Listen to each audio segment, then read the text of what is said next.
जों जुदि रानलायनानै गेलेयोमोनब्ला जों उदालगुरियावबो देरहाबायमोन क'क्राझारावबो देरहाबायमोन जों मोननैबो थांबाय दिल्लीयाव सरकारखौ जोंनो दाहोनो हागौमोन माथो होमबा बे भुला सोरनि जाखो BPF नि हाग्रामा बिथांनि भुल जादों एक्चुअली हाग्रामा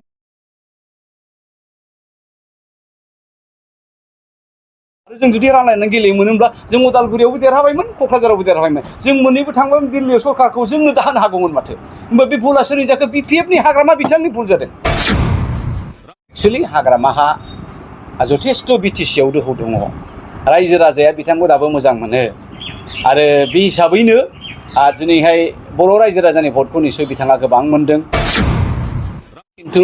गोसोआ गोग्लैयाखै आरो नंगौ गोबाङा बुंदों जे कंग्रेसनि थाखायनो BPFआ जेनदों नंगौ गिबियावनो आङो गासै बड'लेण्डनि आसामनि रादाब नायगिरि बिथांमोननिसिम आंनि खुलुमनायखौ जासिगोरदों खुलुमबाय गिबियावनो नंगौ आंजों दङ बेवहाय क'क्राझार जिल्ला कंग्रेस कमिटिनि आफादगिरि जसेफ हास्रा आरो क'क्राझार जिल्ला कंग्रेस कमिटिनि एडभाइजार सिनियर मस्ट कंग्रेस आरो भाइस प्रेसिडेन्ट प्रेम चन्द्र झा दा नोंथां सोंनाय बायदि बेनो नंगौ जेननाय देरहानाया मोननैबो थाखाय आं सिगाङावनो होनबोबाय थाखादों खिन्थु जेनगोन होननानैथ' रावबो गेलेया देरहागोन होननानैसो गेलेयो आरो बेखायनो स्ट्रेटेजिया सब समाय देरहानायनि राव फाव गासिबो देरहानायनि खारन देरहानाय जेननाया थाखायो नालाय आं बावहाय गोसोआ दुखु मोनदों खिन्थु गोसोआ गोग्लैयाखै आरो नंगौ गोबाङा बुंदों जे कंग्रेसनि थाखायनो BPFआ जेनदों बे जिनिसाथ' जाखायो सिगाङावनो होनबाय थाखादों बे जोंनि एबारनि खेलाया जे लकसभानि बिसायख'थिया 3 खनायारि जागोन फारसेथिं थाबाय माबा UPPL थाबाय ओरै BPF आरो थाबाय जों कंग्रेस आखाइ पार्टी दा बावहाय बे मोनथामजों थानाथानिया जाखागोन दा नर्मेलि आं मिटिं माथाङावबो होनबाय थादों जे BPFनि भटार्सफ्रा कंग्रेसनि भटार्सखासोमोन कंग्रेसआ गोबाव सम जिरायनायावहाय बा एलायेन्सआवहाय BPFआ बे कंग्रेसनि भटखौ लानो देरहाबाय थादों जों दिनै नामायबोबाय आखायनो BPFआ गोब्राब जागोन बे खोथाखौथ' आं सिगाङावनो बुंखादोंमोन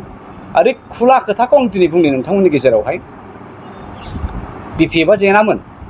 कंग्रेसआबो जेनामोन इलेक्शननि मास मोनथामसो सिगां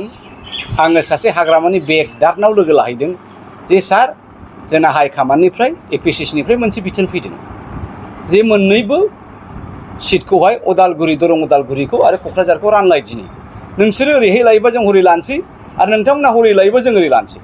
बे मेसेजखौ आङो सासे भाइस प्रेसिडेन्ट हाग्रामानि सेनापतिनि दारैनो मेसेज होदों अब्ला बिथाङा बुंबाय थिग आसे गर्जन आङो बे मेसेजखौ हाग्रामा सारजों रायज्लायसिगोन बिथाङा जुदि मानियोबा थिग आसे वेल एन्ड गुड थांबाय बारलांबाय गासैबो समाया बारलांबाय जेब्ला इलेक्शना खाथि आङो आंनि केन्डिडेटखौ होखाबाय स्क्रुटिनि गासिबो जाजोबखांबाय बिनि उनावसो माबा सेंग्राखे सेंग्रा फाथायबाय थाबाय जावलिया बावलिया जिरायदोनो गर्जना जिरायनांगौ जादों आं कि बेबायदि गोदाव सोराव जिरायलाबायनो आंहा मान सनमान गैया नामा आं पार्टिखौ थगायगोन नामा आंथ' थगाया थाइसे थाइनैजोंथ' आंथ' बायजानाय नङा आरो बेबायदि हामखाया आरो जाय बाथ्राखौ बिसोर फोसावलाबायदों बेबो अननाय जादों दा बेखायनो जों जेननायनि खारनाबो बेनो BPF जेननायनि खारनाबो बेनो खारन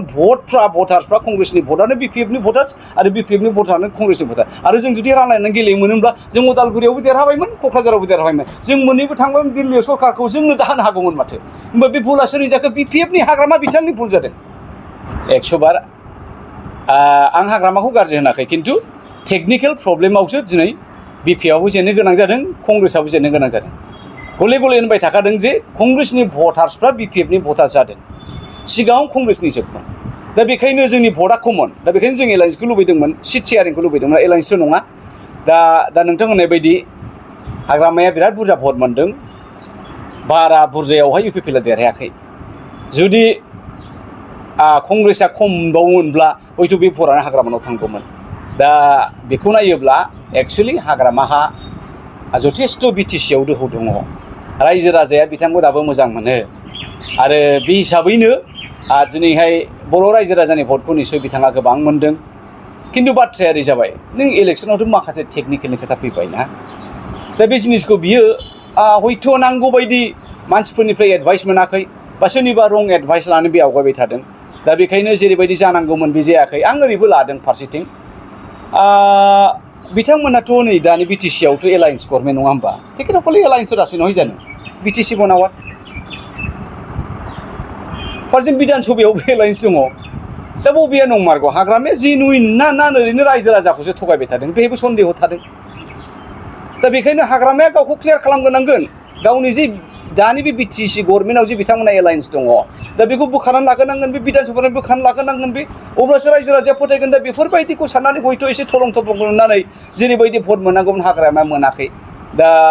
बेबो आरो रायजो राजाया खिन्थु दिनैसिमबो बिपिएफजों दं अर्थात हाग्रामाजों दङ